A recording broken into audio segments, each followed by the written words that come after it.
Habang binabaybay ko ang daang pamarket dito sa may C5 Buting, ay may nakasalubong ako ditong rider na nagbanggaan at naging sanhi ng disgrasya. Okay lang kayo, boss? Okay. Move it pala to at may angkas na babae. Si Quinting eh. Wait lang, boss ha.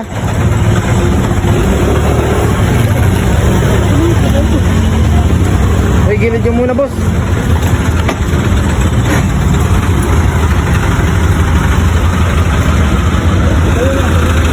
Nangyari? Ha? Sumunod na kayong pumasok eh. Sige. Kaya yung ano, yung motor. Boss, boss. Madali lang ha. Shit. May cellphone, may cellphone. Tayo nyo muna, boss, kasi mano kasi tingin ko. Sumingit eh. Pasuyo. May napansin lang din ako dito at may naaamoy din ako dito na parang amoy alak. Yes, boss.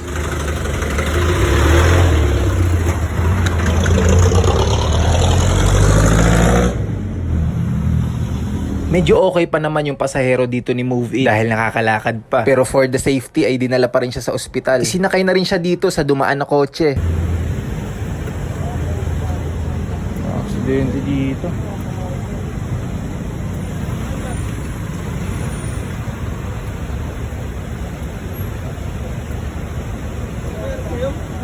Bilis nyo eh. Ang bilis. Ang daan-daan namin eh. Okay na si ate yung ano. Pagaling lang kami oh. Umilit lang kami sa gilid na kami. Oo, dikit lang tayo. Dikit lang tayo, ang bilis nyo. May kasunod kayo. Wala. Aksidente, boss.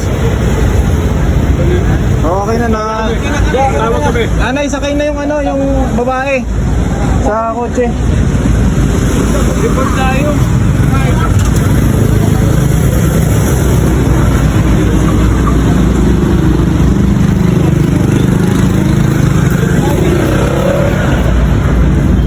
Kasi, nare-report tayo yan. Report tayo. Kunin mo muna yung ano. Ang gagawin ng angkas, hindi naman siya nag-drive. Ako yung nag-drive. Kabig eh. Ganun lang yung kabig ko. Unti lang yun oh. Ha? Ano unti? Alam mo kung ano. Alam mo naman, para sa singgil. Andyan lang ko. Pare. Ang kalsada dito yan. Gumanin lang kami ng unti. Ang bilis nyo. Ano ang bilis? Bumab ka lang. Yun ang takbo naman. Ayun Dilim. naman eh. Saan? Walang CCTV dito kasi medyo madilim kanina eh. Hindi, nakaano ko. Alam nga rin na kasi. Di siya nag-smooth light eh. Alam nga no, pre no. Sa ano nyo na lang ano, i-report nyo na lang, pag-usapan nyo kasi andun na yung barangay, andyan, nagtawag na. Sakit ang tuhod ko. Eh, lang naman ako. Eh, ang bilis na eh. Kasalanan ko ba yun? Ha? Ang bilis oh. Kuya, sunod lang kami sa inyo. Huwag ka muna mag-gusto, pare. Kuya, nakasunod lang kami. Ikaw muna. Ayan oh, naka-video ko. May tama ako eh. Wait lang, boss ha. Hindi, pag-usapan nyo na lang, boss, kasi Doon na lang tayo usap. Ayan nga. Ikaw kasi, yung sinasabi mo, ikaw lang yung may tama. Bakit? Kami ba? Walang tama. Tinanong ko na rin dito yung dalawang rider kung nakainom nga ba sila. Higit ng daanan dito, bilis-bilis yung magpatakbo. nakainom ba kayo, boss? Nakainom kayo? Hindi naman. Hindi kayo nakainom? Hindi, tamang ano lang. Tamang galing kami sa Argentina. Oo, kasi parang ano eh, medyo may amoy alak eh. Pero report tayo. Eh, report nyo na lang dito sa ano kasi natawag. Hindi rin ako makakabiyahe bukas eh. Para sa mga kayo nabala niyan, boss, kasi Ikaw lang yung may mali. Ano yung mali? Hindi lahat, hindi lang. Ito, boss ah. Ayan, naka-video ah. sige, sige. Hindi lahat ng tayo, pare-pare. Magkaangkas kanina dito. Tulungan tayo eh. Hindi, pasensya na po kasi kayo. Hindi nga, ganito yan, boss. Customer ko eh. Ha? Yung customer ko kasi Ganito rin nakakakain. kasi hindi yan, boss eh. Yung babae, nasugod na yung babae. Hindi, kasi pinamreno kami. Bigla kang pumasok dito sa Kung kaliwa. daan-daan lang kayo, dapat Bumisina. Bumisina na kami, kayo boss. tatalsig. Wala na. Hindi, akala na namin dito. Dapat may seminar ka eh. nag-signal light kami, boss.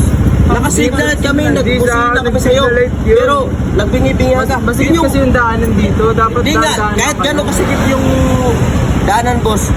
Huwag ka papasok ng basta-basta. Kasi may signal na naman eh. Lang din ba tayo? Isa lang naman ang ito, ito, maliwanag ko sa'yo. Ano bang gamit na set mirror mo? Kung hindi mo nakikita kung Sabi mo nga, ikaw nagsabi. Ihinaw ko pag may Ito nga, di ba? Sabi niya, sir, sabi niya, Sige. ang bilis nyo kasi. Alam niyo pala, mabilis kami. Ba't pumasok ka? Kuya, Okay nga. Sige, ako na, boss. bibilis ka ng Ano na lang? Hindi ko rin dito maiwan si Move E dahil mag-isa lang din talaga siya dito. Dahil baka ano pa yung mangyari. Baka hindi sila maawat at mas lumala pa. Kaya mas pinabuti na lang na pag-usapan na lang sa barangay para magkaayos. Wala din naman akong kinakampihan sa kanila dahil hindi ko nakita yung pangyayari. Sobrang biglaan lang din talaga. Nakita ko na lang sila ay gumugulong na. Pero ito lang yung masasabi ko. Mag-iingat po tayo palagi. Kung tayo man po ay nakainom ay wag na po tayong magmamaneho. Kung hindi na talaga kaya ay magpahinga na. Isipin nyo na lang din yung pamilyang naghihintay sa inyo pa uwi. Bilib din ako dito kay Move E dahil nakita ko talaga na ang lala din talaga ng tumba niya. At pagkatayo niya ay pinuntahan niya agad yung pasahero niya na mas minabuti kung okay lang. Inuna pa niya yung pasahero niya kaysa sa iniinda niya sa paa niya. At buti na lang din ay safe kayong lahat at wala masyadong napuruhan. Naway sana magkaayos kayo at maging safe yung mga tama niyo. Yun lang, ride safe.